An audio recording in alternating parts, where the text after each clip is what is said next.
Welcome back to Masters of the Air Debrief, Episode 7. In this episode, we have our boys in prison at Stalag Luft III, trying to connect with the outside world. We have Berlin becoming a target for what's left of the 100th, and we have a crucial decision from Rosie Rosenthal. I feel like the status quo resets every couple of episodes, and the status quo right now that we're dealing with is our prisoners of war. You know, Buck and Bucky are prisoners of war, and that's kind of where our story is, as well as Rosie and Crosby back at camp in, England. And that's kind of the two fronts of the story right now. I think this episode begins on a really hard note, which is cat soup. Tasty. Very tasty. Yeah, no, as soon as he was trying to catch that cat, I knew exactly what he was doing. I knew exactly what was going on. And I was just hoping and praying that the writers knew what they were doing. And they did. Life in a prisoner of war camp, definitely a scary time. Trying to listen in, trying to connect with the world, making makeshift radios. First off, seeing them do this and then hide them. I couldn't make a radio right now. I have no idea where to even start. Yeah. So there's a huge gap there where I'm like, glad we're not stuck, because I'd be making nothing.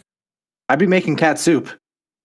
I mean, you could do. I could make a cat soup if I needed to. I guess I'm just more surprised at like how much freedom these guys had. I mean, that's probably a really relative and sheltered thing to say, but it feels like a prisoner of war camp where you're able to move around, listen to music, and then build a radio on the down low. That's different than like being in prison where you're just like trapped in a cell, right? Like, I guess my mental conception of what prisons is probably very 21st century locked compared to what prison must have been like in a long time ago. Well, there's a couple historical things here. First off, airmen were always in better prisoner of war camps. There's just a higher respect there between the two. Interesting. The other part is the Japanese did not treat their prisoners that way. So you had a lot of different work camps. I think the Nazis just had, if we're saying it, they had a bunch of Jews and Poles and gypsies that they hadn't killed yet, and they were using for all the labor. So they weren't in general taking the Allies and having them work to that level. There was still some of it, but I don't think it was as intense. But that said, in our interview with Fred Bell, if we don't already have it up, we will have it up soon.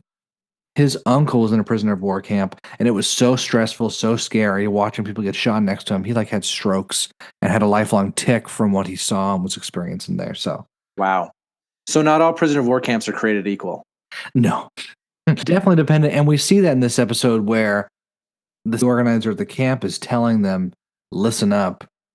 If you're not on your best behavior, the SS will take over the camp.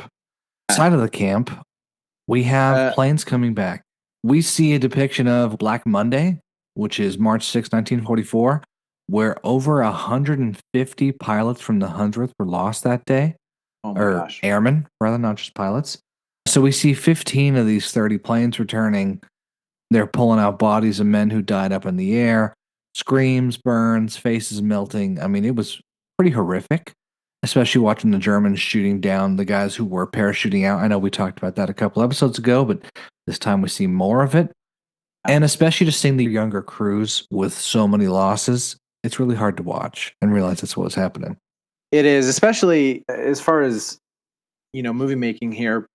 They don't show us what happened during this Black Monday. They just show the planes returning and then taking people off of the planes with like bones sticking out of their legs, or their scalp is missing, or they're screaming, or they're shell shocked, and you just look in their eyes and they're hollow, right? And so kind of a lot of it is just left up to our imagination based on what we've seen before, and what we've seen before has just not been great. And Rosie mentions this later on in the episode, but as more experienced pilots are shot out of the air, they get replaced by less experienced rookie pilots, where you can just compound accidents and bad choices and mistakes, which leads to more and more death and destruction. And there's just no getting around that. And you definitely start to see that in this one. Yeah, it's especially hard when they have 15 planes left, and then the order comes to go bomb Berlin. it makes you wonder, did they want everybody to die? Because it was a big discussion point of the 100th would not have lasted through 1944 unless they had more recruits, more planes. The entire division was just going to be gone. So, of course, the morale's low and they go in to bomb Berlin. P 51s join them. They take out some of the crowd fighters. And they do return, at least Rosie Rosenthal and a few others, Yeah. only to find out that the Air Force, while they've been out, has upped the number of missions they have to go on to return home. I know that in the story, Rosie gets grandfathered into the 25 missions. And so the rest of the episode is him kind of having to deal with the fact that he's done. And now all these other people who thought they had to get to 25 now need to get to 30. And there was a quote from Crosby where he says that they don't care if they kill us all. Speaking of the commanders and how they're upping their recruitment and just upping their bombing lines, and the stakes are just really high. And Crosby's just like, they don't care if they kill us all to get this job done. Yeah, especially once the commanding officer tells Rosenthal that the whole plan is to use bombers as bait to bring the Luftwaffe into the air. Oh my gosh. Could you imagine being told Pretty that? terrible. I don't know how You I would are react. Yeah, you're the bait on the line, and we just have to get these fighters up there so we can take them out. Especially watching all the previous episodes of these fighters tearing the bombers apart. Yeah. And unless they had P-51s up every time, there's just no way you're all making it back. There was, in kind of what is Rosie's 25th mission, kind of a little bit of a breath of fresh air when you've got the Mustangs coming in to fend off the Luftwaffe, where typically you just get these fighter planes coming in and just taking pot shots at these bombers. Now, the Mustangs are there to deal with them while they do the bombs. And the boys in the POW camp hear that the bombing run that they'd done in Berlin was the heaviest bombing run that they'd done yet in the entire war. And so you can definitely feel like there's a little breath of fresh air. The tension lightens a little bit with the introduction of the P-51s. And it certainly takes some of the load off, although you're still throwing dice every time you go up in the air. Yeah, it's definitely one of those things where I wondered how did the fighter plane pilots feel versus those in the bombers of, oh, they're the bait. Was like a totally protective thing?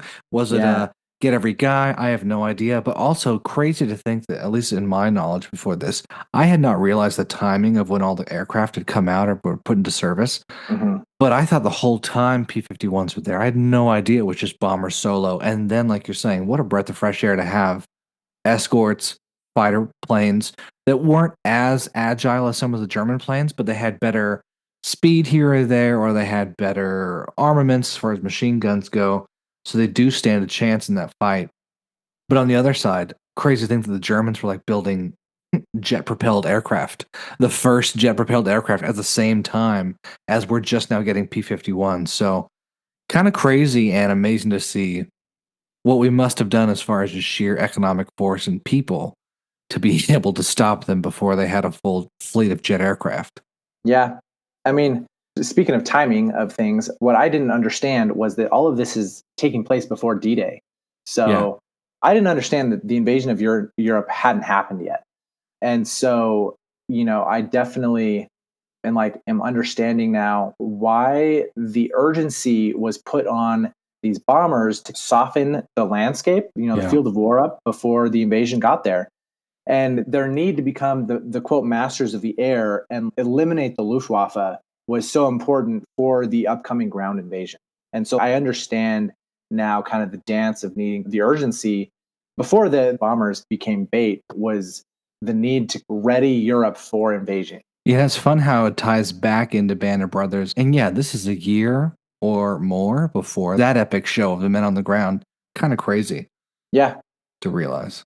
I would love to maybe we could create a chronological order watch of Masters of the Air, Band of Brothers, and Pacific, and see if there's a way we could line it up in a way that made sense.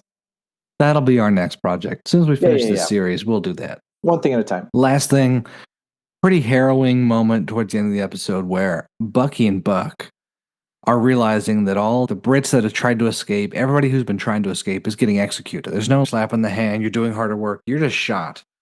And the other side is that the SS wants all Jewish Americans transported to different camps and the prisoners of war under the SS Gestapo, but they want the Jewish Americans split up.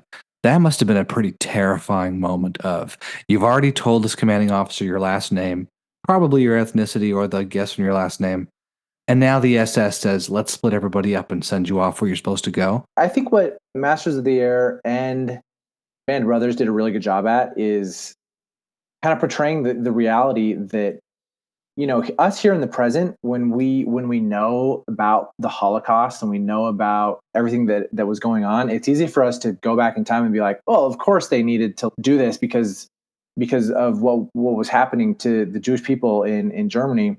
But the reality is, you know, most American soldiers and European soldiers didn't know that was happening.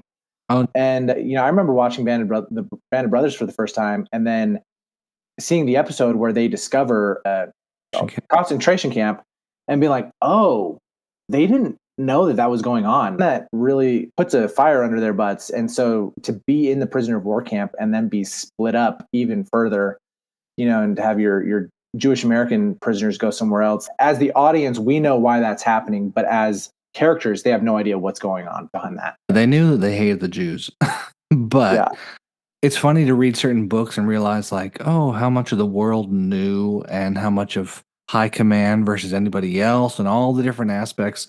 That's a whole discussion in and of itself. I'd love to have a historian on some time to talk about the fact that sometimes they were just bombing these concentration camps, or some of the other crazier things. Well, you can't give everyone food because their stomachs will explode. So how did that all shake out? And there was martial law. It was like a very intense realization, to your point of, oh, they weren't just bad, they were evil. Like, this is a whole other level of evil. There was villainy afoot. Yep. Wow. Which I'm excited to talk about the next episode.